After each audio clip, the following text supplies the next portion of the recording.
市府农业局每年借由农村再生的执行计划，辅导农村社区的美化环境、活化产业，打造在地特色。有着社区自主研发新产品，甲着特色的包装。今年得到优质农产品特色推广的，有玉井德威，甲着善化科美两个社区。台南市向来非常重视农村经济发展。那为了要辅导农村社区啊，我们也透过了年度执行计划，然后辅导社区来创新产品，还有包装设计啊。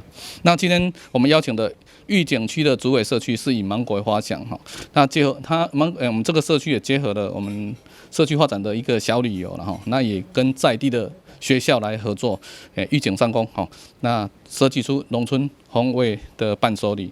它应用年度的执行计划来，以芒果来研究芒果的加工品，那制作出那个芒果的一个沙沙酱，以及芒果的乳酪酱，以及芒佐卡拉棒等，优质的产品啊。那善化的西美社区，那本来就是以这个麻烦的，一直在推这些的产品啊，非常优质的一个原料哈。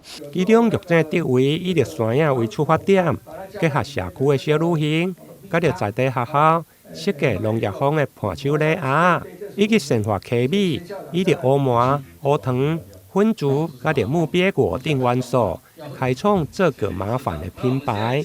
我们新美社区产品主要是以这个麻烦作为品牌。那这个的话就是甘蔗，也就是我们黑糖。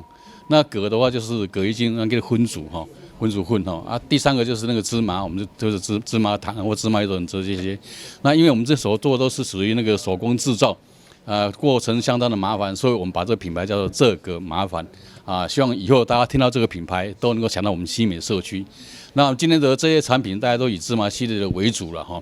那芝麻来讲呢，在我们台南市来讲是一个蛮大的一个产量，在全国来讲，当然比重是相当的高，应该是最多的哈。农业局透过社区自主的研发，甲着特色的包装，除了提升产业发展的完整性。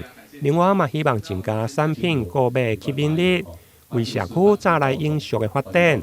有兴趣的民众会用将台南善化科美社区的 FB， 或者是社区发展协会电话来查询。